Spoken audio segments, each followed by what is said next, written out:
go stale. Yeah, I know, but it's signed by Richard himself, so that's what So it's just eat them and leave the box there. Signed. I will, little by little. They're gonna go stale. Yeah. We're now straight, Mr. Mayor. All right. So today is February. Yeah, I know, but it's signed by Richard himself. Oh, okay. So today is February 2nd, 2022. Mark, are we good to go? Yes, we are. Okay, great. Thank you. So today is February 2nd, 2022. The time is 7:20 p.m. and I am calling to order the Baldwin Park City Council virtual regular meeting. And then I'm not sure if we have anybody here to do the invocation. Not sure if there is anybody. You can let me know now. If not, at this moment, I will move to the Pledge of Allegiance. City Manager Enrique, would you mind giving us the Pledge of Allegiance? Mr. Mayor, before we do that, can we ask everyone to mute themselves if it's not Enrique, of course, because we're hearing some breathing or voicing right now. Sorry. Yes, of course. So if anybody's not speaking at this time, it would be beneficial for you to mute yourself. All right, everyone, please direct your sight to the mayor's screen there and look at the flag. Place your hand over your heart, your right hand over your heart, and begin. I pledge allegiance To the flag of the United States of America, to the republic which stands one nation under God, indivisible, with liberty and justice for all. Thank you. Thank you. City Clerk, roll call, please. Thank you, Mayor. Councilmember Alejandra Avila. Here. Councilmember Monica Garcia. Here. Councilmember Paul Hernandez. Present. Mayor Pro Tem Daniel Damian. Here. Mayor Emmanuel Estrada. Here. And Thank you. City Treasurer Marie Contreras. She's here. I think she muted herself. Yeah, I think she muted herself, but she's definitely here. So thank you for that, City Clerk. City Attorney, is there anything to report out of closed session? Here. There she is. I'm muted. Sorry about that, Mayor. Yes, the City Council did consider multiple items in closed session, received direction, but no final action was taken. So there is no reportable action, and that concludes my report. Great, thank you for that. So And our closed session did end, so we will not be going back into closed session. correct. So thank you for that, City Attorney. So at this moment, we do move to proclamations, commendations, and presentations, and we do have our oath of office for two of our commissioners, and I have them here with me today. So I will do that. We have Estela Herrera for the Housing Commission, and Laura Franklin as well. So at this moment, I will ask them to join me up here so that they are within view.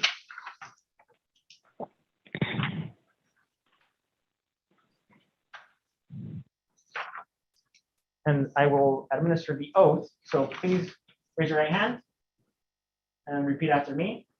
I state your name. I, Laura Franklin. I, Estela Herrera. Do solemnly swear Do solemnly swear that I will support and defend that I will support and defend the Constitution of the United States the Constitution of the United States and the Constitution of the State of California and the Constitution of the State of California against all enemies, against all enemies, foreign and domestic, foreign and domestic, that I will bear true faith that I will bear true faith and allegiance and allegiance to the Constitution of the State of California, to the Constitution of the State of California, that I take this obligation freely that I take this obligation freely without any mental reservation without any mental reservation or purpose of evasion, or purpose of evasion, and that I will well and faithfully and I will well and faithfully discharge the duties discharge the duties upon which I am about to enter. upon which I am about to enter. Thank you and congratulations. Thank you. And now that we have our commissioners up here, I do want to present our Black History Month proclamation to Laura Franklin. But before I do that, I'm going to ask you to sign right here. Right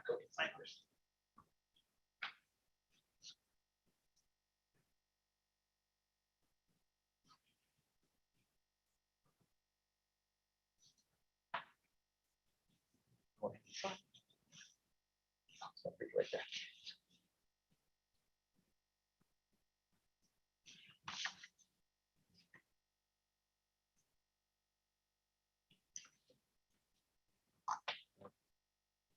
And then we have our proclamation for National Black History Month, and I will read it out. And so National Black History Month, February 2022, whereas February is the month to reflect on the heroes who persevere in the face of unconscionable discrimination, racism, and prejudices. And whereas Black History Month seeks to recenter the efforts of African Americans to tell a fuller story of America and make all Americans aware of their struggle for freedom and equal opportunity. And whereas this is a time to celebrate the many achievements of Blacks in every field, from science, politics, and religion, it also offers all Americans an occasion to gain a fuller perspective of the contributions of Black Americans to our nation. And whereas the American experience and character can never be fully grasped until the knowledge of Black history assumes its rightful place in our schools, colleges, and universities. And whereas this Black History Month, let us draw inspiration and courage from those that came before us as we continue to work towards full equality, democracy, and constitutional rights for all Americans, regardless of race or color. Now, therefore, I, Emmanuel J. Estrada, Mayor of the City of Baldwin Park, along with Mayor Pro Tem Daniel Damian, Council members Alejandra Avila, Monica Garcia, Paul C. Hernandez, City Treasurer Maria A. Contreras, and City Clerk Marlene Garcia, do hereby proclaim February 2022 as National Black History Month and urge our community to recognize and observe this month and work together to bring awareness and acknowledge the importance of all African American citizens throughout the City of Baldwin Park, the state, and our nation. And I wanted to present this to our Commissioner Franklin. And I wanted to do so because I read your application when you applied for commissioner, and you made it one of your goals and I'll just read it out. It says, bring a fresh perspective on housing in the San Gabriel Valley, particularly to Baldwin Park as it pertains to the African Americans in the city. And you touched heavily on making sure that African Americans were represented well throughout our city. And I thought that was one of the most important reasons to make sure that you wanted to be a commissioner. So thank you. And thank you for taking a part in the changes that your city will see in the future. Thank you so much.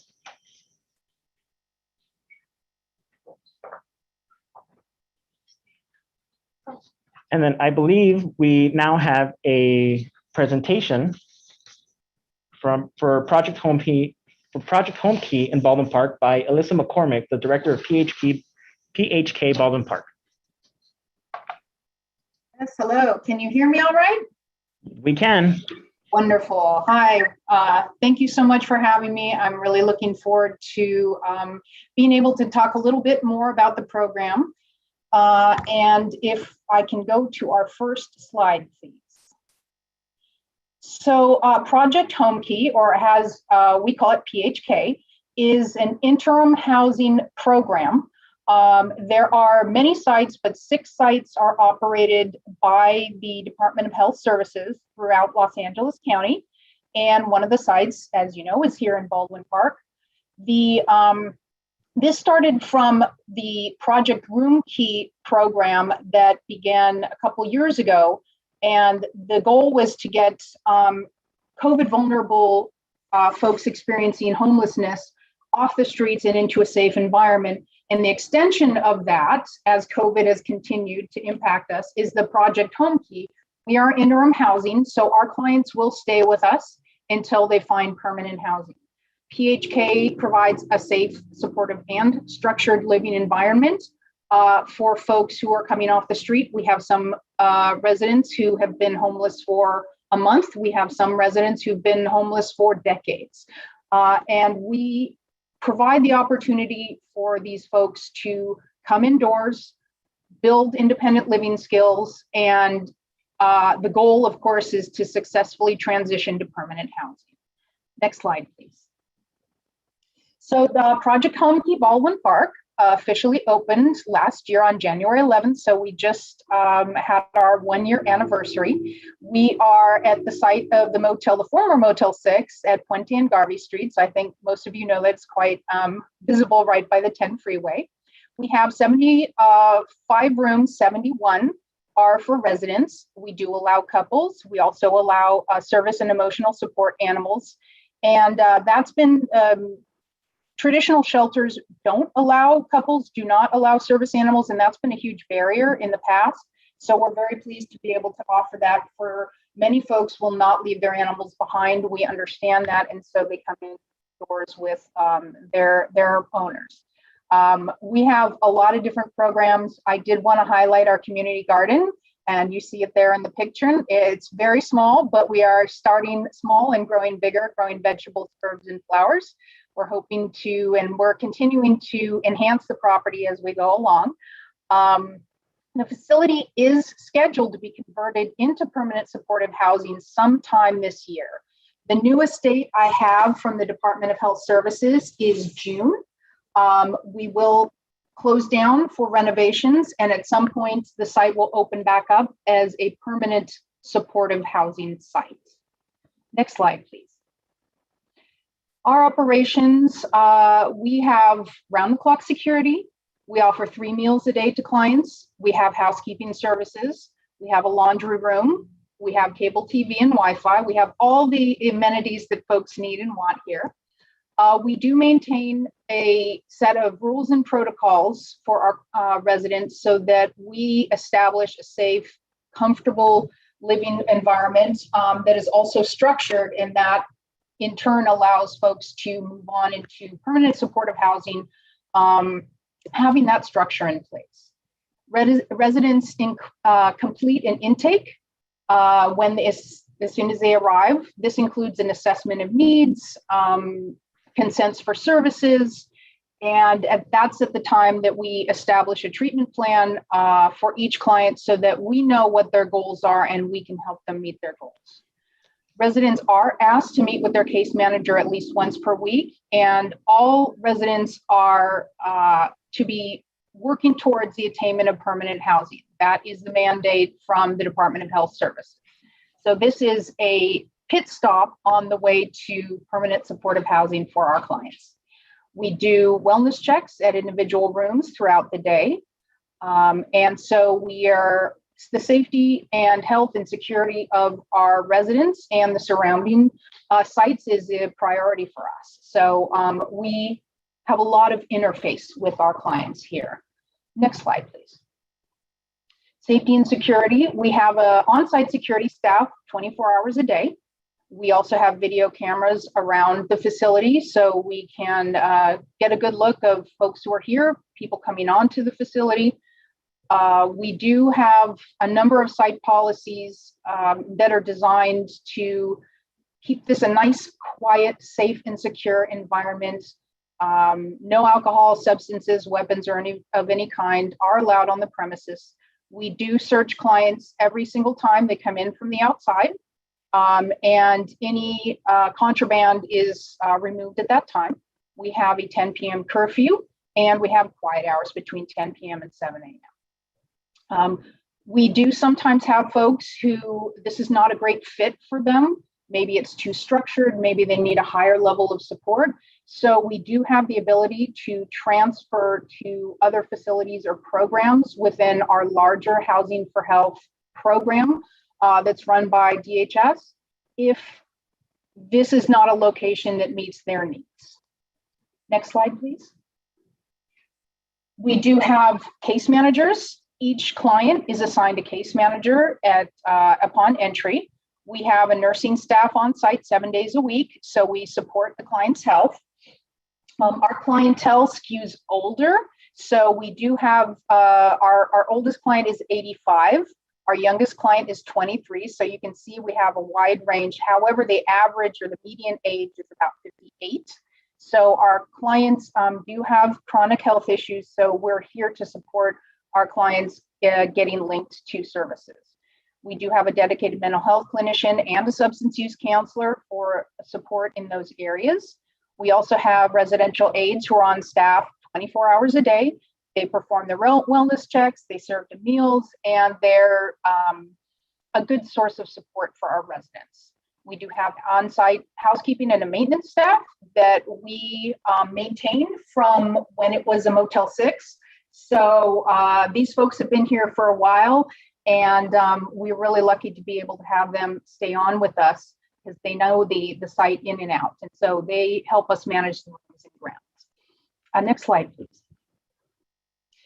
Services. So our case managers, it's a full service wraparound services, I think you could call it. Our case managers support basically with whatever the residents need. It may be helping them get IDs and social security cards. It may be connection to mental health,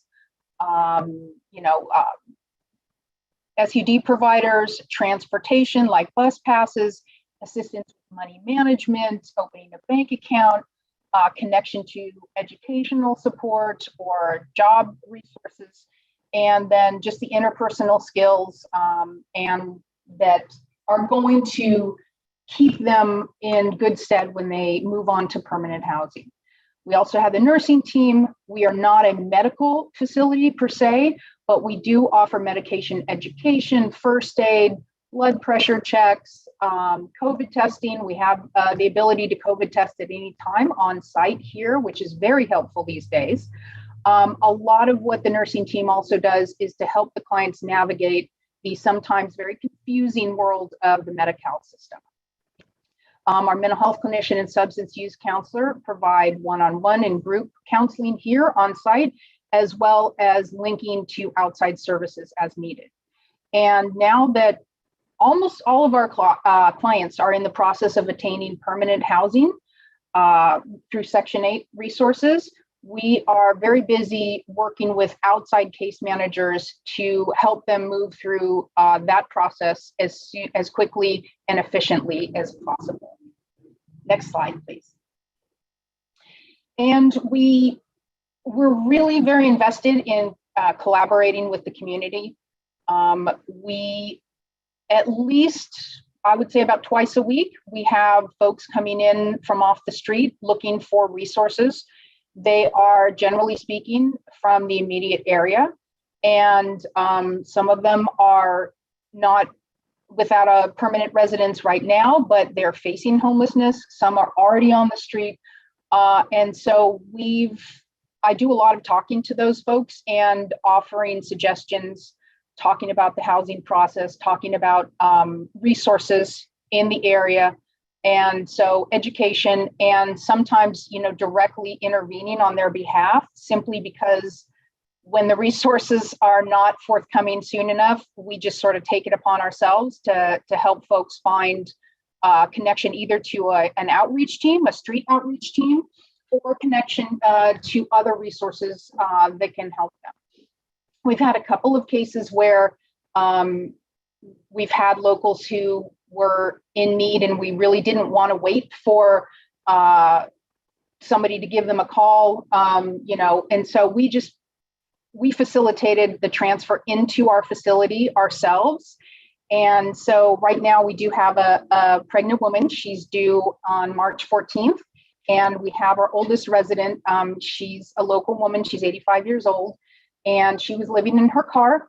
But now we're happy that she's with us and, safe and sound and off of the streets. And that is my presentation, but I am certainly happy to answer any and all questions that you have. Mr. Mayor? Yes, Councilmember Hernandez. Thank you. Thank you again, Alyssa. I really appreciate the presentation and being a collaborative effort, with our staff and just more importantly, being a good community partner. The question I have is, have you been successful in placing some of your guests into our city for permanent homes? Not yet.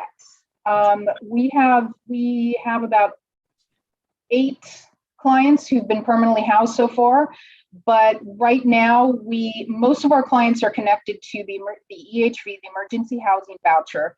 And because so many of those vouchers went out, or the applications for the vouchers went out at once, there's a little bit of a bottleneck at the housing authorities, either the HACLA or the county. And so we do have some local clients. They grew up in this area, they want to stay in this area, so they are looking in this area. But a lot of our clients are waiting until they actually get that voucher in hand. And so we will have folks who will stay in town, and then we have folks who are from areas throughout LA County, and they're probably going to want to go back to the areas that they have connections to. No, and I can understand and respect that. For those that want to continue to stay in Baldwin Park. Ben, I'll just ask if there's a way of, I'm not sure of the logistics, but if there's a way of us providing a stopgap measure to help them, those that, and more importantly, if there's a facility or a rental apartment or duplex or whatever here in Baldwin Park, that we could perhaps explore what that may look like for those that want to, continue to be, our residents, whether they've been in the past or they wish to continue. And again, as Alyssa mentioned, they're waiting for that voucher, but if there's a way for us to perhaps expedite that on our side through our own mechanisms, let's please explore that if possible. Yes, thank you, council member. Yes, we have emergency housing vouchers. We have regular Section 8 housing vouchers. So Alyssa, we can talk about that. And in the case that someone wants to stay local, you can refer them to us and we will work with them directly. Oh, that'd be wonderful. Yeah, we do have a number of residents who, when they first came to us, this was not their home territory, but they, having been here a year now, they don't want to leave. They love Baldwin Park. The convenience of everything that's here. I just think a lot of folks are already feeling like they're residents. And so there are a small number of clients who may not have started out here, but would really like to stay. So that's very much appreciated. Thank you. No questions, Mayor. Great, thank you. Mayor? Yes, Councilmember Garcia. Thank you. Alyssa, thank you for the presentation. And it's great to see all those wraparound services that have been provided through this project, much needed services. So thank you. My question is, the last time that we connected with, I think it was Project Room Key at that time. I asked the question, how many individuals from Baldwin Park were being housed? And the answer at that time was none. So I know that there was, with the second phase of the project, there was going to be a greater emphasis on outreach to individuals in Baldwin Park. And I think it's only fair that there are 70 units and they're made available to the region, but to also house those in Baldwin Park. So I wanted to ask you, has that number changed? Yes, and in fact, I believe that one of the things we talked about was if anybody on the council or anybody that was interested that reached out to you could connect with us, and we would do our best to keep them local. We ourselves don't do outreach. We just don't have the capability to do that. There are apparently outreach teams in the area, but I think they're probably spread pretty thin, because when I've tried to get outreach services to the folks that come in to our facility, it's been very challenging. That's why in a couple of cases that I mentioned, we've just done it ourselves, because we don't want to wait for an outreach team or another individual to try and match these local clients to the facility. So it's always been our goal to have as many local clients as possible. So we do actually now, I believe there are 3. There's a couple. There's our gal who is the pregnant gal I talked about, and then our oldest client are from the area. And I'm working with a gentleman now, just happened to come in last week. He just he lost his home last week. So I'm working with him to get him resources. I don't have the capability, generally speaking. I have to work with DHS to actually get folks placed. We can make the referrals, but it's ultimately up to DHS. But if we say this person is local, we have an open room, we would like them to stay there, then that's gone through. That's been able to go through. Mm-hmm. And so we have been able to advocate for these folks. And I'd love to advocate for more. Well, thank you. And I know that we have our Director of Recreation and Community Services, Manuel Carrillo, who in the past, we've done outreach and have made contact.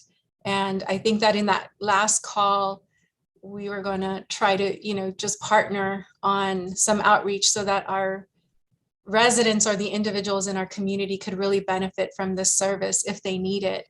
And there is a need. So we'd like to see how we can further that partnership. And I think that Manuel Carrillo is ready to speak on that.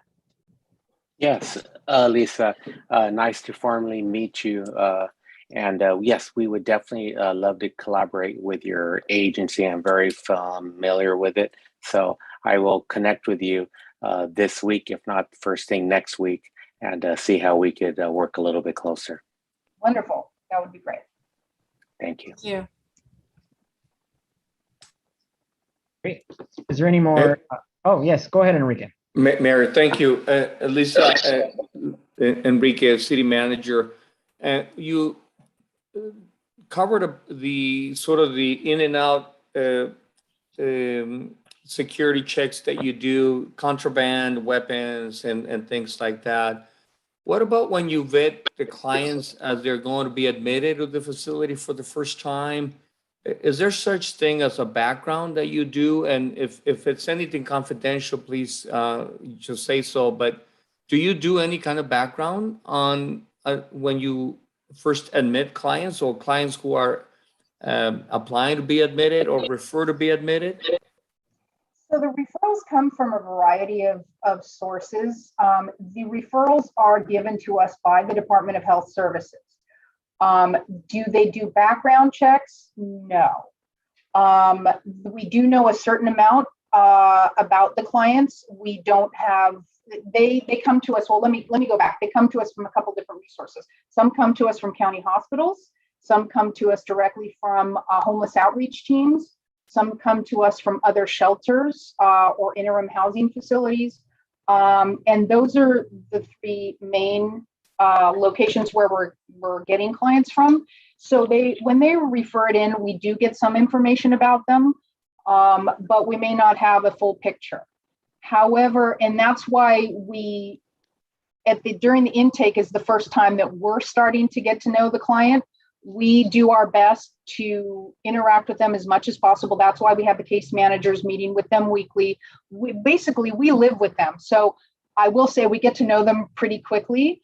And that is the most effective way for us to see whether or not this is a good fit for them. For example, we may have somebody who has more significant mental health needs.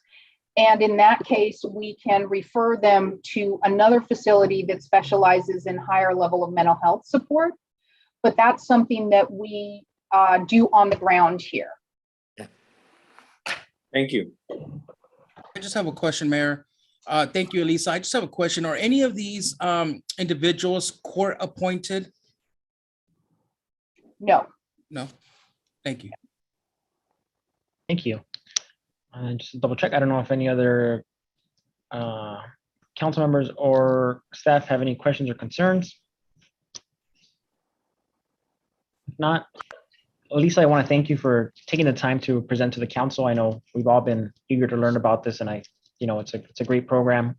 It looks like you guys are doing really good things, especially the wraparound services. We know that it goes beyond housing, right? And we need to offer people services and help them work on themselves to get them onto to a better path. And I want to congratulate you because 90% is a really good rate of residents getting ready to want to permanent housing. So I think that's really good. And I think it was important for all of us to see those statistics. So thank you for being with us today. Mayor, sorry, I didn't speak up earlier. Oh, yes, go ahead, Councilmember. Thank you, Elisa, for the presentation. It's very important, like the mayor said, to hear those percentages from you. Is there any way we could visit the facility? I haven't had a chance to visit the facility and see the work that they've done. Absolutely. In fact, I was just going to say, as my closing piece, if you want to come, we've done tours for a variety of city councils and other folks. I like giving tours. So you are more than welcome. Okay, I'll ask Enrique if it's okay with you, Enrique, so we can set up a tour to go look at the facility and meet some of the residents there. That would be really nice. Thank you, Ben, for getting them here. I know I had asked you that I wanted to hear the services that they were providing. So thank you for bringing her on. And thank you, Elisa, for all the services you're providing. My pleasure. Thank you.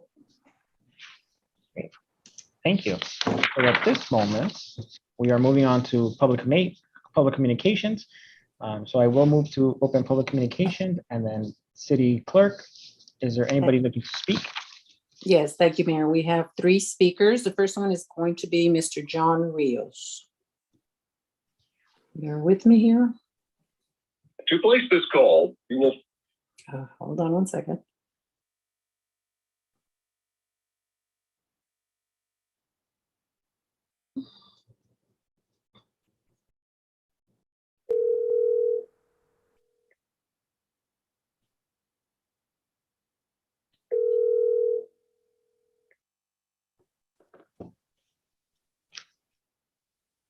Hello. Hi, is this John Rios? Yes, it is. Hi, this is City Clerk Marlene Garcia calling you. You asked to speak during public communications. Yes. Okay, your 3 minutes start now. One translator. The translator will be translating as you speak. The last week, the last meeting that they were supposed to, they did it. That's why I'm asking for a translator, because the last meeting you had, the translator didn't have the opportunity. He is on the call, and as I understand, he is or will be translating. Well, last meeting he wasn't. So, translating, you know. is the translator available to speak? Mark? Translator is online. He is in the Spanish channel too. So when I am currently interpreting simultaneously as the gentleman is addressing everyone else, but he's not receiving my interpretation through the same channel. But the people who need the interpreting are receiving the interpretation through a different channel. So we have been broadcasting all along, and we did broadcast simultaneously the same way last week or last time. Thank you. Thank you. Okay, your 3 minutes start now. Okay. One of the things I want to talk about is that the last meeting, the council were talking about the cars being on the driveways and stuff like that because of the street sweeper. One of the things that the city council and the mayor should go outside into the community, because I was at the 99-cent store and they had the taquero right there at the sidewalk. A gentleman that has his wheelchair electrical had to go into the street because they were blocking the whole thing, okay? Then we have another one over here on CVS on Francisquito and Puente, same thing. That over the weekend, there were taquero right there at the parking lot for Target. The people from Target are having their employees park their cars right there because they don't like it, for one thing. In the past 8 months, the city council has done more damage than what Lozano did for 20 years. The publicity right now for the city council, you guys shouldn't be right there where you're at. You guys have to open your eyes up and reach out to the community. And thank you, the CEO, for picking up all the trash that I've been calling in for, okay? But other than that, the city council is not doing their job. You guys have opened up. The only one that's really depending, that we can depend on, is Councilman Garcia. She's the only one that brings up, why are we doing this? One of the council, they want to give them the money. The other council, oh, for them. You know how much they're clearing? Especially in the weekends, $1,500 to $2,000 a night. What happened to all the, we're supposed to support our small businesses, and we're not. On the contrary, we're pushing them out of the city. So put your minds together. It's already been 8 months with this crap. It's time for you guys to open your eyes up. Thank you. Thank you so much. Okay, next speaker is Catherine Lozier from our local library.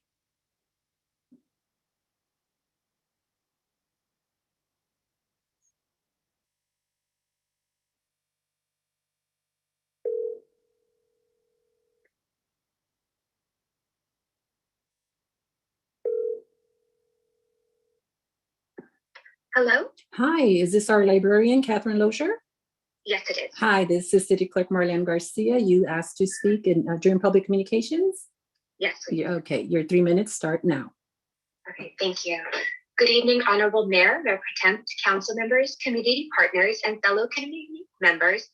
Thank you for this opportunity to speak. With tax season upon us, the library has begun to receive tax forms. At present, we just have the California 540 EZ, but more forms will be arriving shortly. And if there is a specific tax form that is needed, customers can print up to 10 free pages each day, and staff members are on site that can help you retrieve forms. And then through our reference services, both in person and by phone, we can assist customers in locating programs that offer free basic tax return preparations to qualified individuals, such as people over 60 years of age, people who generally make less than $58,000 a year, and people with differing abilities. And in February, we have some very special virtual programming. As mentioned earlier in the council session, February is African American and Black History Month, and it's a time to recognize, celebrate, and honor the rich and diverse history and important contributions and achievements of Black and African Americans. And at the LA County Library, we are celebrating all month long with virtual programs for all ages, including a very special poetry appreciation program for teens, which will take place on Wednesday, February 23rd at 4 p.m., which will highlight a few notable African American and Black poets. A virtual story time for children will take place on February 16th at 4 p.m. on African and African American tales for children with professional storyteller Michael D. McCarty. And we have art activities for all ages. And then we have a new program series called Educational Options. And the first event will take place on Tuesday, February 8th from 6 to 7 p.m. Now, with this program series, we will be taking a look at high schools, specialty high schools, and programs that have a special focus or a special admissions process. And the program taking place on February 8th, we'll be learning about LA County's first public college prep boarding school called SEED, which is SEEDLA. And this is a school that focuses on career readiness in transportation infrastructure, STEAM, and the humanities. And this is at no cost to the community. This program is going to be for parents and caregivers. And then I also just wanted to take a moment and per the very generous offer made by Councilmember Hernandez at the last session, the LA County Library will be offering a spring reading program.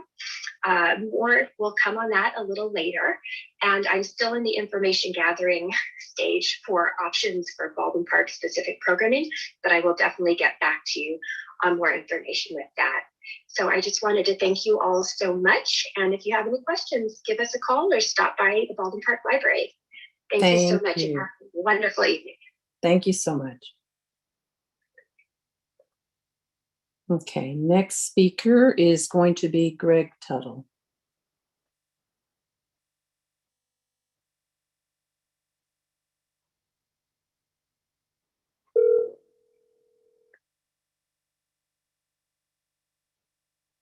Hello? Good evening, is this Greg Tuttle? Yes, it is. Hi, this is City Clerk Marlene Garcia. You asked to speak during public communications this evening? Yes. Okay, your 3 minutes start now. Okay. First of all, I heard your special meeting about raising sales tax. It's never worked in this city. And one of the reasons it never works is because you put it in the general fund You don't get specific with it. It gets commingled in, and then all we do is start paying all the top end people more money for their pay. This won't work in this city. The people can't afford more taxes. And also, you guys are sitting there handcuffing all the landlords by saying you can't raise rents and you can't force people out because of rent. Now, how are you going to collect more taxes? Now, getting on to Robert Taporia, the most corrupt city attorney that the Baldwin Park City has ever had. You guys are a laughing joke of all the cities still allowing him to operate. He's cost the city millions of dollars in his incompetent weed tax, the weed contracts that he made up. He's been convicted of he was sanctioned for fraud in one court case. He's also had a $500,000 lien on IRS he had to sell his house to pay off. This guy's corrupt, and you guys still got him operating in your city. And we all know why. Monica Garcia used him for a campaign manager and fundraiser. Hernandez got a big donation. So did Avila. Well, come this election, we got two people running, a woman and a man, Hernandez and Avila. If you plan on getting elected again, you better start voting and getting this guy out of office now, because we're going to tell everybody you got money from him. And it's dirty money. It's not clean money. Also, we go into the code enforcement. We have a parking enforcement person that goes around and selectively writes tickets to people she doesn't like. And then when Royal Coach's trucks are parked out where they are illegally during the sweeper day, she doesn't write them up. This is going to be addressed more towards the council meetings when we can come back in. And the police chief has already been informed on this, and I'm informing the city council on this. This stuff has got to stop. She is selectively ticketing people. She did one of my workers, and she didn't even put it on the window. She sent it in the mail after she said she wasn't even going to write it. I can't believe that the police department can't correct these things and get them done. The chief says, well, I don't do day-to-day stuff. Well, he better start doing day-to-day, because he's going to find out his people aren't doing the job. Now then, we got the vendors that are working right now, and you guys still haven't made a decision. The decision is simple. You already have the law there, and it says that you can prosecute them for no license and no house permits. Sorry. And they're not donating anything to the Sorry, city Mr. at Tuttle, all. your time is up. Okay. Sorry. Thank you very much. Thank you. Thank you, Mayor. Those are all the callers for tonight. Great. Thank you for that, City Clerk. So at this moment, I will move to close public communications. I think the only one that we're talking about is street vendors. It is in the works. I know that we have been working on it. I actually just took a tour of a potential site with all of city staff to get them going. But I think that at this point, with all of those things in the works, it is, I would want Ben to get the code enforcement to start handing out the warnings and letting people know that the laws are going to start getting enforced again. And then they had a fair amount of time to either find a way to get permitted or try to work with a private property owner where they could be, it would be easier for them to access a license. And I know that staff is working on that. And then Sam, do you have an estimate of when you can expect an approval for a decision on the land use? Not yet, Mayor. We can look at it and then I can get back to you on that. Great. Thank you for that. So Mayor, really quick. Yes. Just asking. So you're giving direction to go ahead and start enforcing the code that we already have in place until we finalize the new code, correct? I would like for code enforcement to go out there and start giving out a warning to everybody and letting them know what's going to happen and that this is going to get enforced again. Okay, and what is the timeline you're giving them? So I think we should be able to, so we're looking at bringing in a event. Manny, did you say April or May? Mr. Mayor, I believe we had mentioned the end of April, sometime in May. Ben, do you have a specific date? I know we had talked about it. Time frame. Yes. So Mayor, based on that, that is too far off. There's been a lot of issues with the vendors on the sidewalks. And as someone mentioned, we have cars blocking sidewalks during sweeper day because they need to block the sidewalks because there's nowhere else for parking. But we have vendors blocking sidewalks. We have vendors in residential areas. We have truck vendors, which is originally all these people on our code. They're now allowed to be in the city of Baldwin Park. I feel that we should continue to enforce what we already have in place because the new ordinance is still being reviewed, it's still being worked on. But in the meantime, we need to enforce the code that we have in place so that these sidewalk vendors are not there, the trucks are not in our city, parking on our city streets, selling food, because it has created a big problem in our city. We should follow the vending code that we have at this time, the mobile vendors that were allowed as long as they have their permits, as long as they have the license and the city permits. I would like to recommend that our code enforcement started enforcing, start with the warning and let them know that they are not allowed to be vending in our city, that we do not allow that kind of vending. And I know we are working on providing maybe a couple of days out of the month to come and vend into our city in a specific zone. And we're also going to work with them so that they can get their licenses, whether it's their health or their city permits. But in the city, I think we need to start enforcing the code that we have at this time because it is out of control.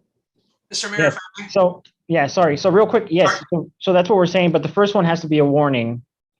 So give them a warning first. Right. This gives them the chance. And then second one, it could be an enforcement. That's what you want to do. Yes. And then we also need to collect their information to have them to be able to Help. Yes. to be able to work with them on the future event in April. Mr. Mayor, if I may. Councilmember Hernandez. Thank you. Yeah, I agree with that. I agree with giving them forewarning, but I would ask that we give them a 2 weeks warning for our staff to go out there and do this work over the next 2 weeks. That should be sufficient amount of time for us to go out there and provide this information to them.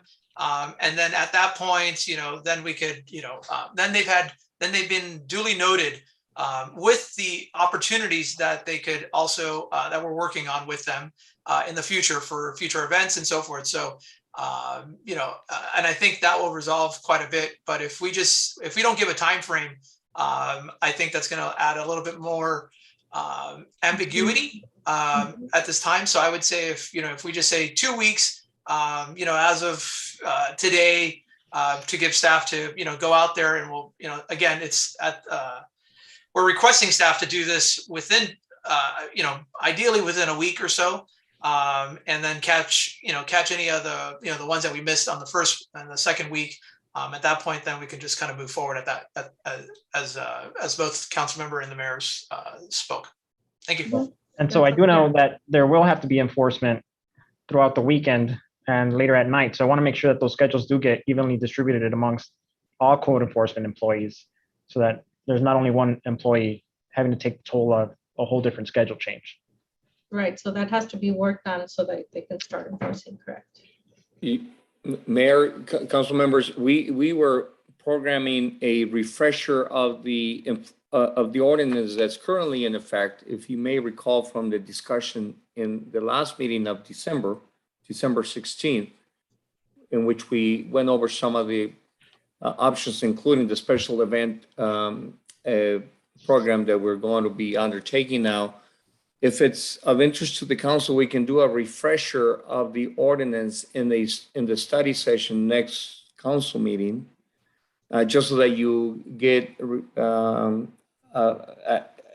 a refresher on what currently is in the books that will be enforced after the warning. If there's any interest, we can do that in the next council meeting. If not, then we just proceed with the warnings. Well, that gives them the 2 weeks, like Councilmember Hernandez said, to start giving them the information on what's coming ahead.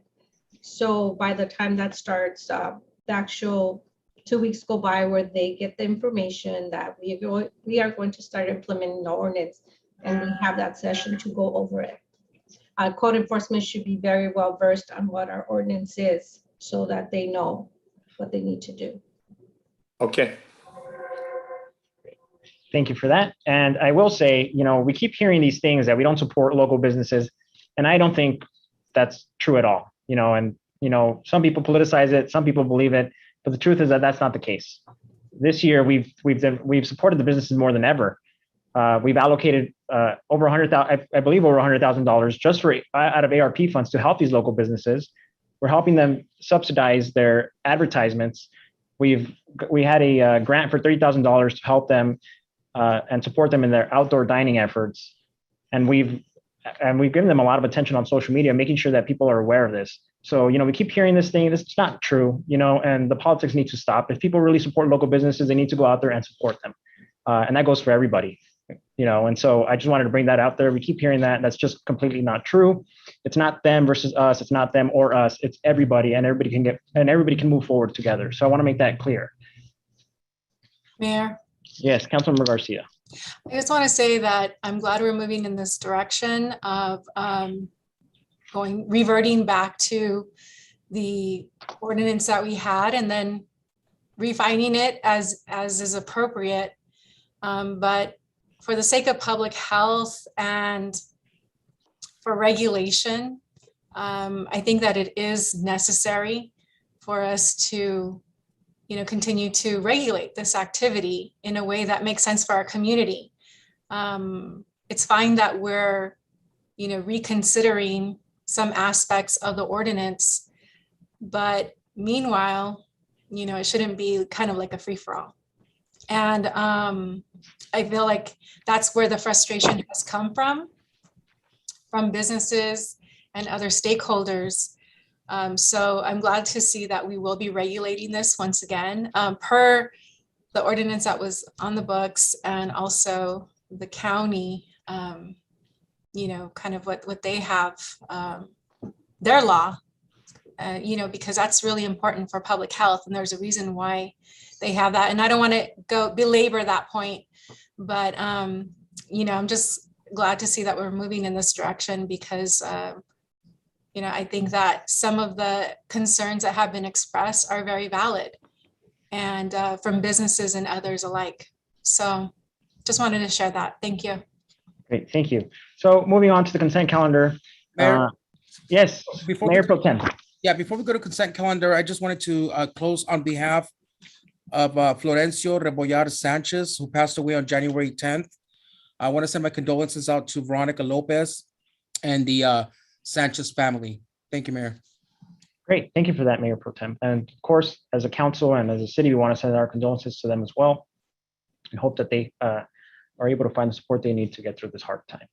Mayor, I also want to send my condolences to Veronica and her family. It was very sad to hear the news. I didn't hear till weeks later.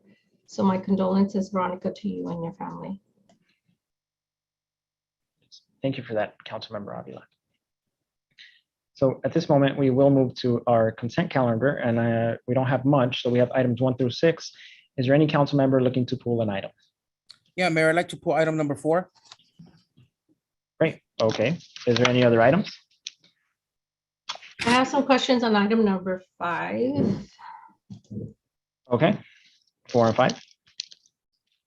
Items number 5 and 6 are reports of officers. Oh, sorry about that. You're right, City Clerk. So it's item 1 through 4. Oh, that's right. You're right. Thank you. So I'll make a motion to pass consent calendar items number 1 through 3, excluding item number 4. Can I get a second? Second. City Clerk, roll call, please. Thank you, Mayor. Mayor Estrada, Yes. Mayor Pro Tem Damian, Yes. Councilmember Garcia, Yes. Councilmember Avila, Yes. Councilmember Hernandez. Yes. Motion passes. Great, thank you for that. Mayor Pro Tem, you have the floor on item number 4. Thank you, Mayor. And this is, I've got a couple of questions regarding the staff report. This is to Ben. So I was reviewing the staff report and the introduction provided by Lorraine Mendez. when you say other HUD programs administered tasks, so in the scope of services that you want to provide, it says item number 4, other HUD program administration tasks, including but not limited to assistance with HUD Monitoring Response 21 and 22 CAPER. And then also says, but not limited to the assistance, etc. What are you exactly referring to? What services are you looking for Lorraine Mendez to provide? Thank you, council member. So the exact services are as follows. First, we would put together, she would help us put together a substantial amendment, which is like a planned document for CARES Act funding. She would help us with this very exhaustive plan for the home funding we got through the ARP, American Rescue Plan. And she's the only consultant that I know of that has put together such a plan. We're going to be able to use hopefully some of that home ARP money for the Garvey site, but that we have to do this huge plan required by HUD before we can spend any money. Then the annual action plan, that's next. That's the normal budget we do every year. We call that the annual action plan. And then beyond those items, we usually hire a consultant to do that CAPER document. That's a little later in the year, usually done around July, August, and September. And also we just went through a HUD monitoring. This doesn't happen. I don't think it's happened to our city, in our city, for about 5 or 7 years. We have a response that we have to make to that monitoring. Some of it is very specialized. So we just might, we've been talking to her, we might need just a little bit of assistance as we put together our response. That's finance department and the housing division. And that is, I think that's it, unless I missed something, Carol, but I think that's it. So when you said that we're going through the HUD monitoring response, what type of response are we talking about? Did HUD send us a letter telling us that something's not right, or what's exactly the response or the monitoring? Yes, let me start to respond to that, and then Carol, who is intimately familiar with that HUD letter, can maybe further respond. But let me just generally say that this HUD monitoring, these are, they call them monitoring. So all cities get monitored. You don't have a choice, so to speak. It just happens every, 5 to 10 years. In my experience, it happens in that range. And what they do is they look at all programmatic issues with the program. They look at our accounting. They look at, do we meet all the requirements related to expenditures, related to program requirements, reporting, and so forth. I've worked for, again, probably more than a dozen cities. No one ever passes a HUD monitoring with flying colors. There's always some issues or concerns or findings. And Carol maybe could explain some of those, but we did have some, so we now need to respond to them. They give us ample time to respond to them. And then once we respond to them in a sufficient manner, they essentially send us another letter saying, thank you, we appreciate your response, and then we just move forward. So can you explain to us what is CAPER? What type of report is that? So the CAPER is the Consolidated Annual Performance Evaluation Report. It is a report that's due every fall to HUD, and it is a financial report of all of our CDBG and home expenditures to HUD. It's done on a software program, and it's basically a financial report telling them everything we spent, and then it also documents all of the accomplishments. We've served these many meals, or we've helped this many families, whatever the case may be. So it's a detailed report due every year. So from my recollection, and a council that's been here longer than I have can probably speak to this, when we had a former housing manager here, Susie Relas, I believe she handled all of these tasks and all of these annual reports and all of the CDBG, and how she presented that to the council, and where the council decided how much of that was going to go to each, either St. John's Church of the Redeemer. So why is it that we're having to hire a consultant to do something that normally the housing manager would do?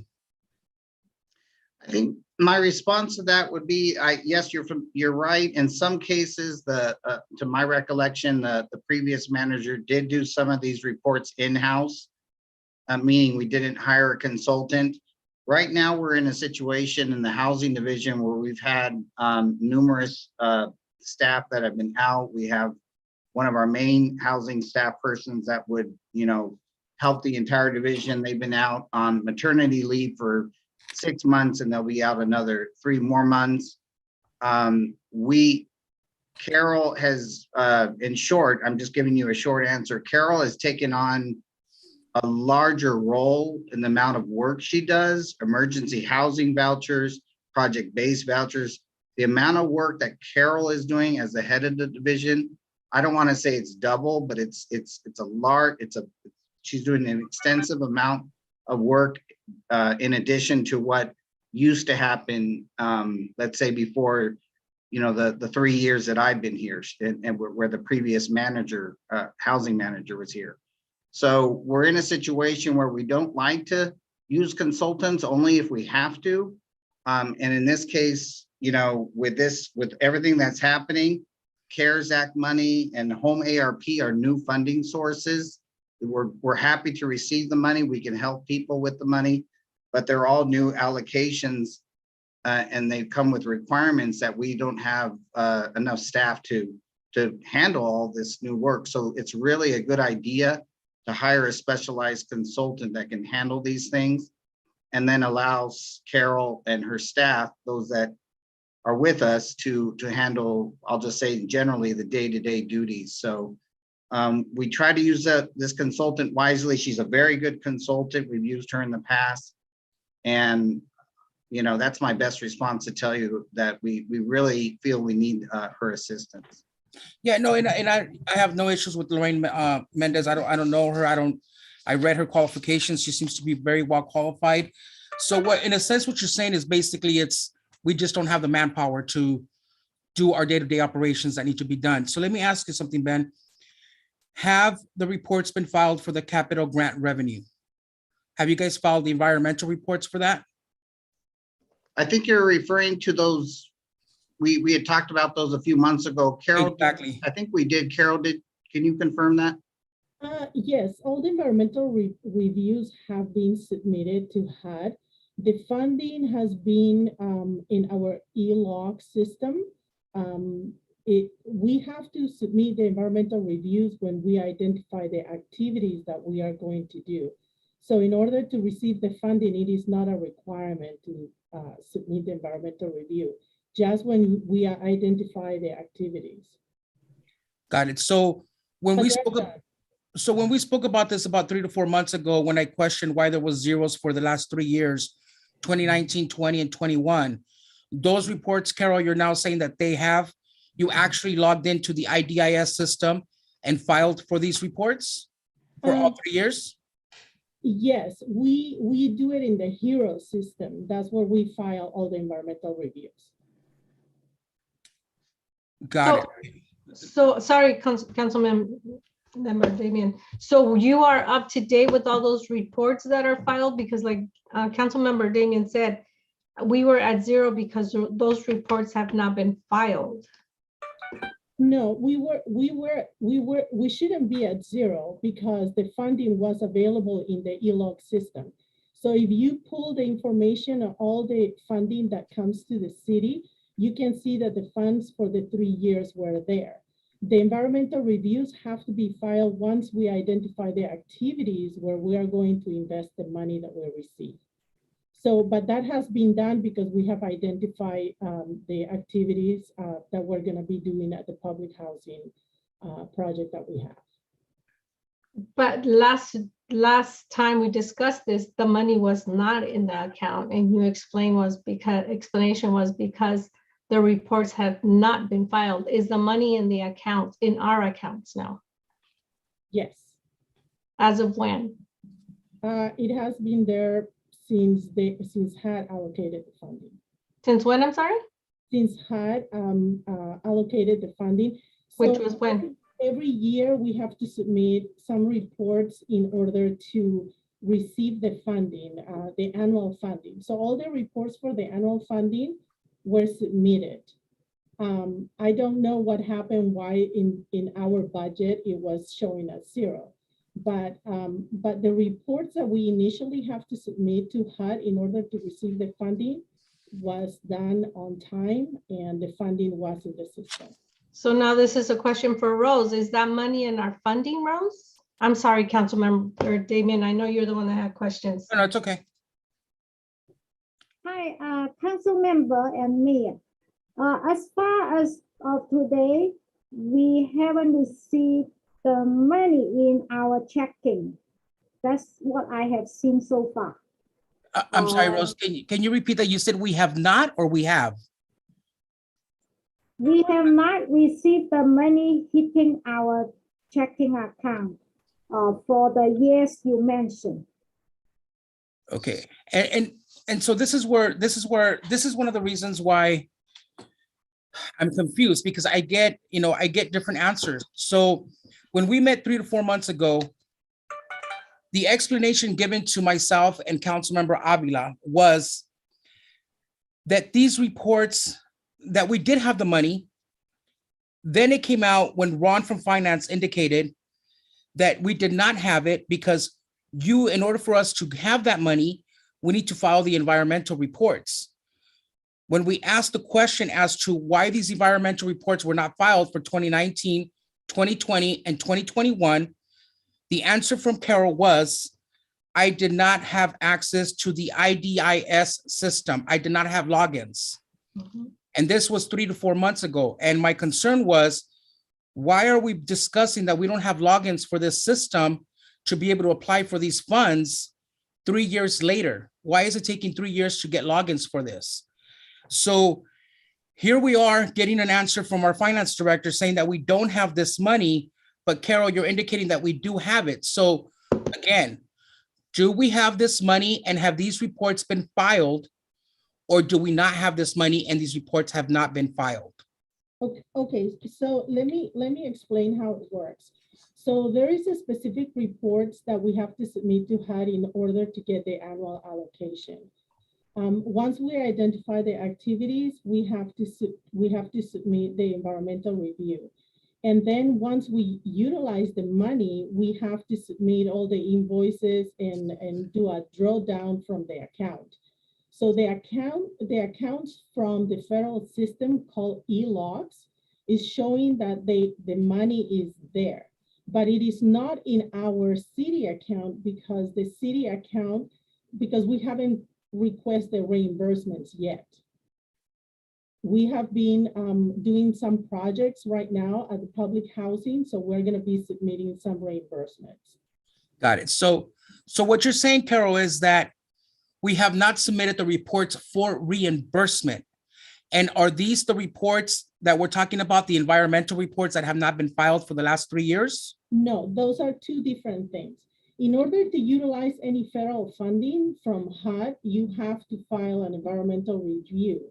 Then once you do the environmental review based on the activities that you will be doing with this funding, then you can utilize the funding for the activities which we have been doing recently. So then once we have paid the invoices, then the city can request the reimbursement for the funding. Councilmember, Go ahead, Councilmember. no, please, Enrique, I'll follow after you. Yes, it's a two-step process, Councilmember Damian, as I understand it, is that first we have to get approval for the proposed expenditures and the proposed investments. They give us the approval, upon which we then do the environmental documentation. We go ahead and then carry out the activities with front funding or some other funds that we have at our avail. Once we conclude the programming and the activities, we then submit for reimbursement. So the money that eventually will come, which has been pre-approved, will not get into our coffers with our finance department until their reimbursement has been paid. And is this supposed to be done on a yearly basis, Enrique? Because it had not been done for 3 years. The reimbursement. Sorry, Hernandez, I knew you were next. Sorry. No, please answer the question, Enrique, for her, and then I'll jump in next. Yeah. So in going back to the 2 previous years, that whether we had done any environmental preparation and carried out any activities. So the answer to that then, Carol, is that we had not submitted for reimbursement over the last 2 years. No, because we're just utilizing the funding to do some improvements and maintenance at the public housing for the 12 years. McNeil, yes. So we had not submitted for reimbursements. No, we have been doing some work recently, and so we are paying the invoices right now, and then after the invoices are paid, then we submit for reimbursement.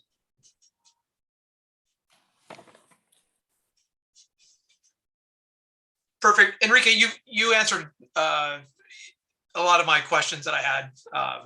Thank you. I just have one more thing. Under the section 1 introduction that Lorraine Mendez provided, under the 4 items that she's going to be providing services for, it states, it is also understood that Baldwin Park currently has staff assigned full-time to the management and administration of these programs. Nonetheless, they desire to contract with a competent consultant or firm to prepare the documents for them. To me, when I'm reading this, it tells me that we have full-time staff, management and administration that is able to handle this. Nonetheless, we desire, and I guess the key word here is desire, to contract out for a consultant. To be honest with you, I have a lot of concerns with this, and I think it's something more to discuss in closed session other than open session. For me, I will not support this. I will not support this item. Mayor Pro Tem Damian, do you think we should just table this at this recommendation and then bring it back in 2 weeks after we have further conversation or details? I believe so, because I think some of the things that I would like to say, I don't want to say in open session. So I think that this is something that we should just table, bring back. I need to get more clarification as to what's going on here. I'm not confident passing this through. So my motion would be to just table it, bring it back. Perfect. I would second that. I'll just add, if you don't mind, to your friendly motion is if Ben, if you can just provide us just a quick memo in regards to the workload that your staff is having to really justify this type of work for a consultant. I think that'll just provide a little bit more clarity for all of us. Because Mayor Pro Tem, certainly highlighted some good points, but I'm sure you can certainly respond or answer to those in the next couple of weeks. Yes, thank you. We'll do that. Great. So there is a motion on the floor. City Clerk, roll call, please. Thank you, Mayor. Mayor Pro Tem Damian? Yes. Councilmember Hernandez? Yes. Mayor Estrada? Yes. Councilmember Avila? Yes. Councilmember Garcia? Yes. Motion passes. Great. Thank you for that. And at this moment, we will move to reports of officers. Councilmember Avila, I believe you had a question on item number 5. Yes. Sam is here, right? Okay. Yes, So, I'm here. Sam, so this item is, you did a report, a study session to make sure that you can better explain this than me.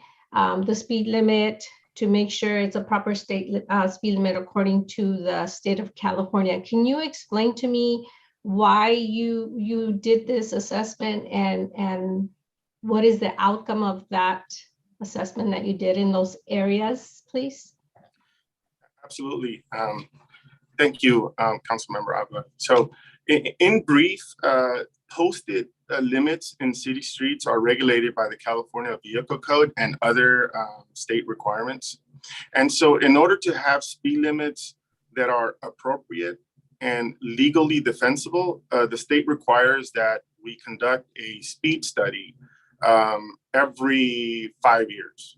And so a speed limit change is only considered in the 85th percentile of the measured speeds that are different from what is posted now. And that's so that our law enforcement can justify enforcing that speed limit. If the wrong speed limit is posted based on the study, then it's not enforceable. So we only look at those streets that are like within a difference of 5 miles per hour between what's posted and what the new study says. And we consider those locations in terms of historical speed limits, current land use, adjacent speed limit segments, street geometry, and accident history. So we can rule out a lot of the change. We can justify not increasing or decreasing speed limits, and we can justify that we maintain that limit. Now, in this study, we studied 48 roadway segments, and out of the 58, and out of the 58, 49 have adequate speed limits, and we were able to justify. So there's no change on 49. There's 9 locations that we are recommending for a change of 5 miles per hour, 7 increasing the mile per hour from 30 to 35 or 35 to 40 in certain locations. And there are 2 where the speed limit that's going to be posted, there are 2 that are coming down. So because the state is required for us to do this and put it in our municipal code, those speed limits, they're not just posted out in the streets, they have to be in the municipal code in order to be enforceable. I have John Bechet and the engineers that performed the study online. So if you had any technical questions for them, they'll be happy to answer it. So this study was done in May of last year, correct? That's correct. So thinking of what's happened these last few years, May of last year, we didn't have the traffic that we have now because we have all of our students back in session. We have most of our district employees back in session. So I would think that that study would not have turned out the way it did had it been now, because you work for Public Works and you're constantly out there, and traffic has increased quite a bit out there. And so I'm concerned for the areas like Olive to Los Angeles. We have Holland Middle School in that area. We have Olive School, then we have Walnut on the side street. The Vineland, the south limits to Merced Avenue from Vineland Avenue, what exactly is that section right there? From where to where? I'm looking at the report. It says South City limits to Merced Avenue, and location, it says Vineland. That area, if I'm thinking about the area where Jones Junior High School is, that is a crazy area in the morning and in the afternoon. It's impossible to get through. And you guys have done many studies on right there, right by Jones Junior High School, and there's quite a few accidents. So there's those areas where we have schools that I feel that our report would have come out different had it been done at a different time. Right. I'll let the engineers talk more to it. But so we know that traffic conditions and traffic patterns change over time. And yes, while this last 2 years has been a unprecedented time, and traffic did change. I think that's why we're required to do it every 5 years. It just so happened to land during the middle of the pandemic. But at the end of the day, what we're looking at is we're looking at that 85th percentile of people who are traveling on the road. So that helps out to eliminate the peak period of traffic. So we don't consider those as part of the speed study. These, and the reason that's done is that so that, you know, when you're doing it every 5 years, you're sort of kind of hitting that mean range in terms of the 85th percentile. And they tend to change only within that 5 mile an hour limit. And so I'll have John or Farzad and Amir, are you guys available? Maybe you can explain that a little further. Yes. Amir, would you like to start? Would you like me to go ahead? Yes, please. Sure. Good evening, Mr. Mayor and members of council.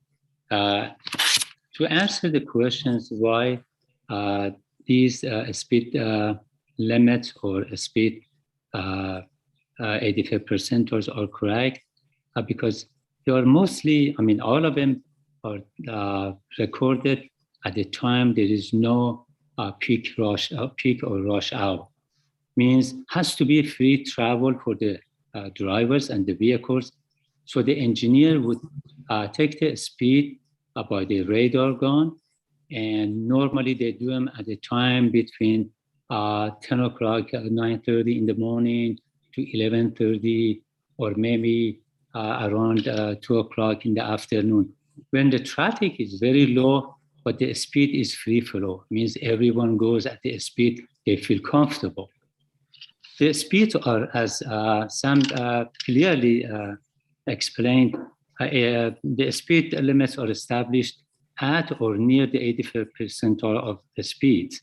And 85% means 85% of the motorists travel at or below that. And at the time that in the morning, around 10 o'clock in the morning, even though if the school is in session, schools is open or closed, it really is relevant because at that time there is no travel to a school, there's no students. So that sort of, it is taking care of that concern. And if you look at those segments that you were concerned, Councilwoman, it's the speed, the 85th percentile was higher. Say if Olive, the 85th percentile for one area came 39 miles per hour, and the California Vehicle Code allows us to look at the conditions of the roadway and geometric. And if there is any condition which is not apparent to the drivers, which allow the engineer to justify that 85 percentiles only by 5 miles. And so 30 if the speed was 85% speed was 39, you have to round it up or down to nearest 5 increment. In that case was 40. So we use the judgment being near the schools, having an uncontrolled crosswalk and geometric, which dictated and made us to lower the speed 5 miles. So instead of being 40 miles per hour, we justify it to only increase to 35 from 30. And that's pretty much the logic behind that for the 2 other segments. Council member, if I may also add, the CVZ also establish school zones. So any school zone area, no matter what the speed limit is, whether it's 30, 35, or 40 miles per hour, it limits it to 25 miles per hour within the school zones when children are present en route to and from school. So safe route to school, basically, not just immediate streets that's next to the school, it could be a few blocks out. So are we gonna have those postings all over those areas that Absolutely. the 25 speed limit zone is still what they need to keep while around the school zone areas? Because 5 miles an hour is very concerning. And I understand you did the study while school was not in session. But when it comes to being in session, I can already hear somebody say, well, the speed limit said 35, and here we have an accident because that person was going 35 although they know they should go 25 miles an hour or slower when they know there's children there. It's just, to me, it might not seem to you a lot, 5 miles. And I understand that if we don't post the correct speed limit, our police officers won't be able to use their speed guns to be able to cite whoever is driving over the speed limit. It's still concerning. It's still concerning, even though it's not exactly in the school zone areas. But I wanted you to explain the reason why you had to increase this, and it's something that the state is requiring, correct? That is correct. Sam, if you don't mind, are you done, Councilmember Avila? Yes, go ahead for now. Thank you. Just out of curiosity, when the engineers go out and do the study, is it just one time and point, or is it multiple times on that same block, over a course of a week or 2 minutes? Can you share what that looks like? No, Amir? Oh, go ahead, Amir. Yes. Every time for each segment, the engineer goes out and takes it's normally 1 day, but the day which is, it's not going to be Monday, it's not going to be Friday, it's going to be middle of the week as a normal conditions, and just take as many as maybe 100 samples of the motorists. And it's, to answer your question, is normally 1 day. But if that day is cloudy, we are not going to take it. If it's too hot or raining, we are not going to take a survey. So it has to be a normal condition to take that survey. No, I appreciate that. Because, and what about the width of the street also? Because again, we've had some concerns, as you know, Sam, along Merced from Los Angeles, over to Pacific or Baldwin Park, as speeding has been going on. And basically we're increasing the speed up to 40 miles an hour just north of that. Is that something that we can restudy now to see if our ratings are still the same? Can we do this once again? Because again, those very large streets, at least the one on Merced, it's probably six cars or so. I mean, it's quite a bit. It's pretty wide. And again, without having traffic furniture or anything like that, people will speed at when there's no cars, they're going to speed much quicker. So my thing is, if you're doing the 85 percentile,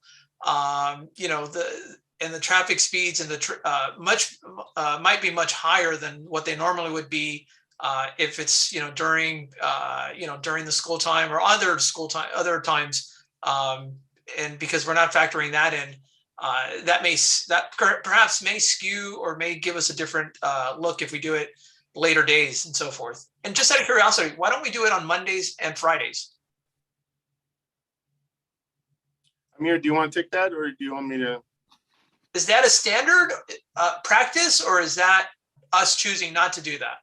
Well, it is a standard practice. I mean, traffic engineers pick the normal days, as I said, normal conditions to go out. And normally Mondays and Fridays are not normal because there are less traffic, definitely on Fridays. And some areas, Mondays would be pretty close to that, to Monday to Fridays.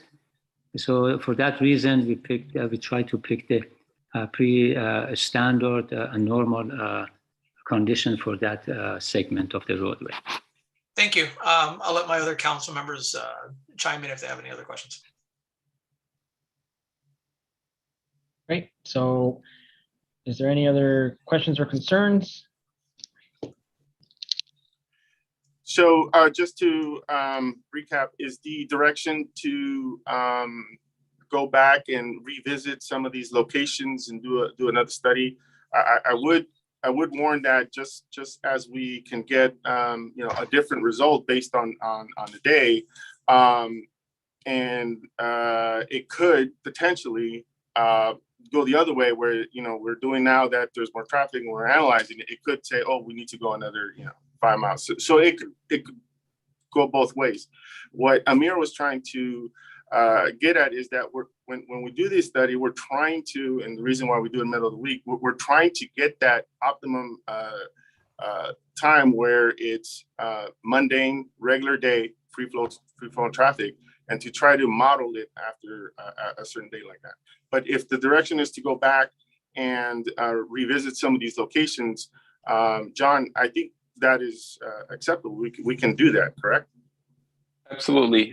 So if I would propose, if this passed, we can go back and on a separate street by street cases, we do separate studies for it. So we can do that, or we can pause on this and do the study and come back as a collective citywide report. And John, what happens if you were to go, like, say, at least for myself, would be Francisquito and Merced Avenue, the ones that would go from 35 to 40. What would happen if you say the numbers would go skew them differently? Would it be like 45 miles an hour? Usually it wouldn't go too much off, but we might not get the same results. My expectations to receive the 85th percent will be similar to the first one that we did, and not to be too far off. So could we,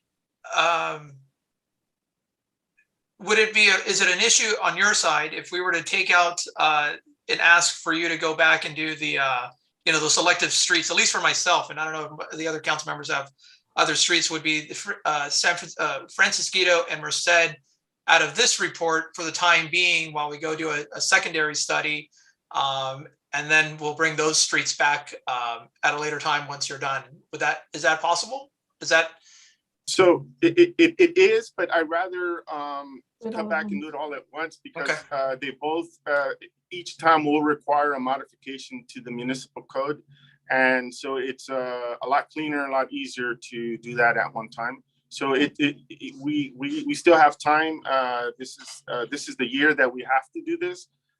So we can pause it, go and revisit the locations that council wants us to look at, and come back with those streets. And how long would that take, Sam?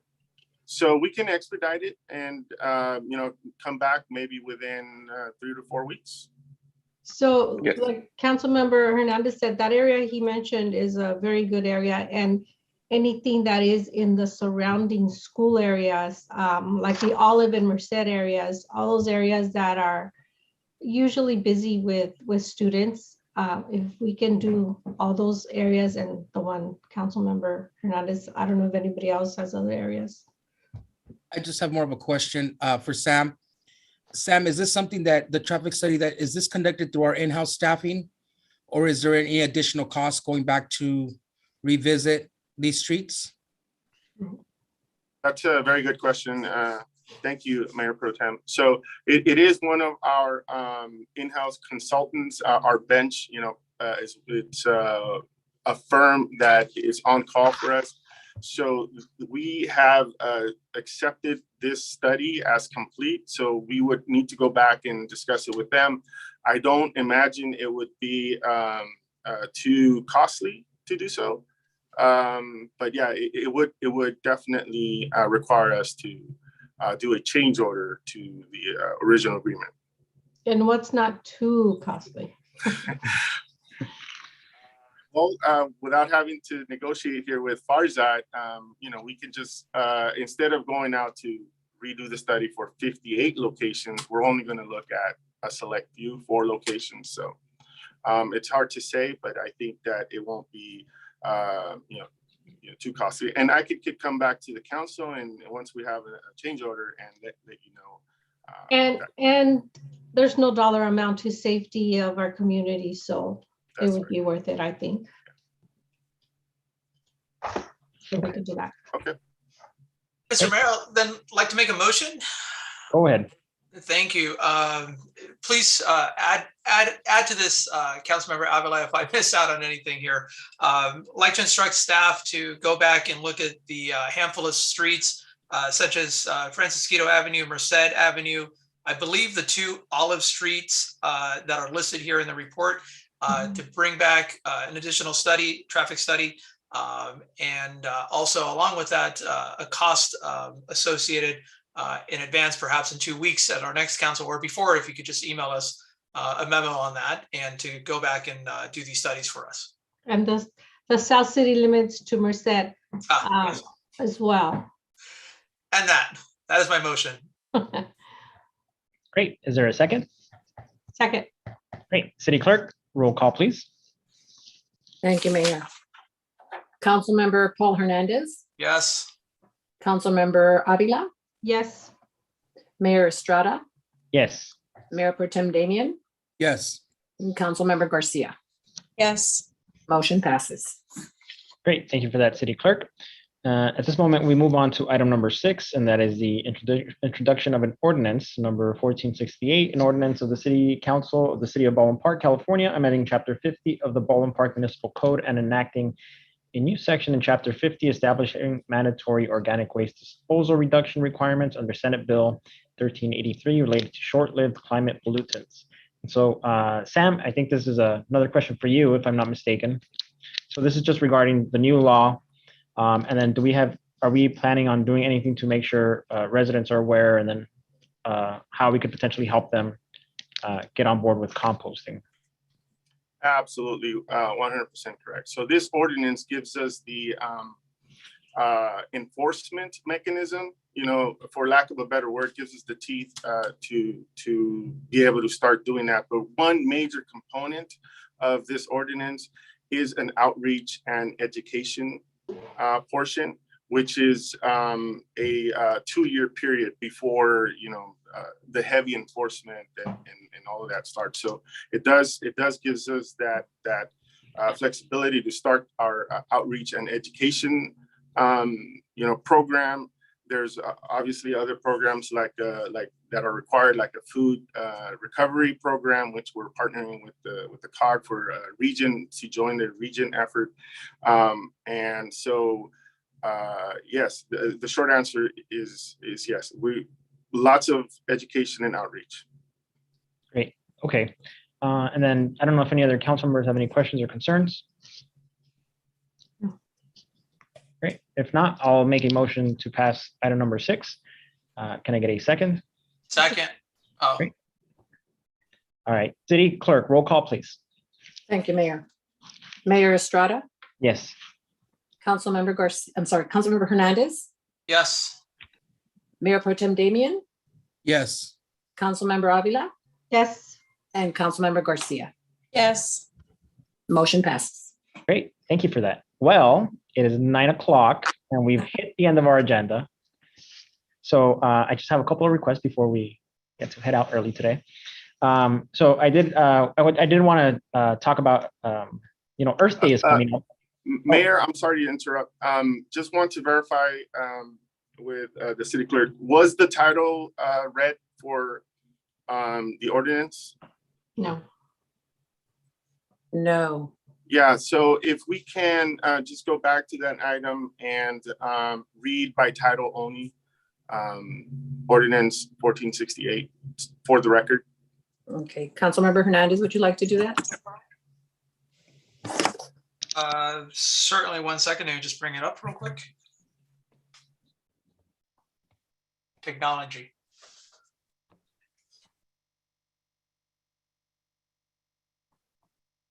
All right. Introducing and first reading of ordinance number 1468, an ordinance of the City Council of the City of Baldwin Park, California, amending Chapter 50 of the Baldwin Park Municipal Code and enacting a special section in Chapter 50, establishing mandatory organic waste disposal reduction requirements under Senate Bill SB 1383 related to short-lived climate pollutants, SLCP. Thank you. Great. And then where's Sam? Is that good, Sam? We're good? Sam, do we need to take roll call again? Or? I believe so. I would defer to Robert on whether we need to retake the vote. Let's go ahead and do that, please. Thank you. All right, City Clerk, roll call, please. Thank you. I'm sorry, was it Mayor Estrada? Did you make the motion or was it Councilmember Hernandez? Yeah, I made the motion and then Councilmember Hernandez. Okay. Mayor Estrada? Yes. Councilmember Hernandez? Yes. Mayor Pro Tem Damian? Yes. Councilmember Avila? Yes. Councilmember Garcia? Yes. Motion passes. Great, thank you for that, City Clerk. Okay, for real this time, we are at the end of our agenda. So before we leave, I did just want to make some requests. Earth Day is coming up, and I thought it would be a very neat idea to have a citywide cleanup. So this way we can have people volunteer, we can plan something and help Public Works, who I know works very hard in our parks and recs, clean up our parks, our streets, our areas, and then we can also potentially do some e-waste recycling and even paper shredding for residents who might be hoarding a lot of bills that they don't know how to dispose of properly. So I don't know if any other council members have any comments on this or opinions on doing something like this. It's a good idea. Maybe we can invite the schools to participate. I know a lot of seniors need to put in volunteer hours for their college applications, so you could ask them. Yeah, and I think that's a good idea. I recently heard about that they had a requirement for hours, so this is one way to help them reach that potential as well. That's a good idea, Councilmember Avila.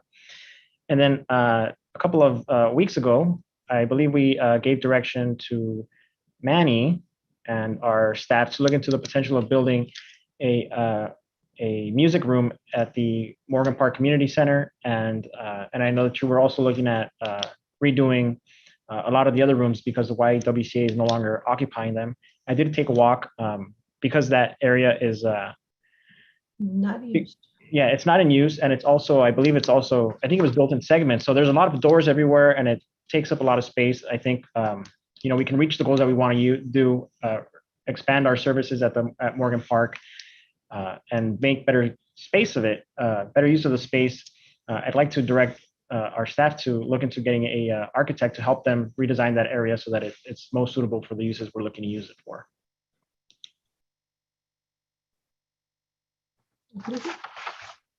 Great. Is everybody okay with that? Would you want to be a volunteer architect, Mayor? Yes. Are you volunteering? No. I mean, we can probably work with the high schools on their design program. You know, they have pre-architecture in the high schools. I think it would be a neat project with them too. Or the college students, Enrique, like Cal Poly, you know? Yeah. There you go. Okay, fine. We'll leave it up to you. You'll find them for us? Yeah. All right. Well, we'll leave it up to Enrique. But yeah, so, okay, good. Thank you. So I believe at this moment we are ready to adjourn. Mr. Mayor, if I may. Yes, Councilmember Hernandez. Thank you. I'd like to just request one more item for staff. I'd like to formally request once again for the chief to provide us, monthly or quarterly reports in and around the activities that are happening in our city, and also activities happening within the department, non-personnel related. There's a lot of great stuff that the department does in our community, and most of the time it's showcased on our social media. But we do have residents that do not use social media for one reason or another. And I like to take this opportunity for the chief to not only share, what's happening in our city, but also what's happening as it relates to crime trends and so forth, and other opportunities that we can take during this time for the chief to give us at least once a month, ideally. Let's go with once a month, please. And if we think that we need to go extend them, on a quarterly basis, we can do that at that time. But I'd like to have the chief provide a time in our agenda for him to do that on a monthly basis, maybe at the first or the end, maybe at the first of the month. And that is my request. Thank you. And appreciate anybody's thoughts. Mayor? Yes, Councilmember Garcia. To piggyback off of Councilmember Hernandez's comments, I'd like to request a follow-up conversation to our last closed session for the next meeting that is scheduled during closed session. Very well. Thank you. And I believe at this moment, I don't know if any other council members have any questions, comments, or requests. If not, good. So good night, everybody. At this moment, I will make a motion to adjourn. Can I get a second? Second. Any objections? If not, meeting is adjourned. Good night, everybody. Good night, everyone. Thank Good you. night. Good night. Night. Night.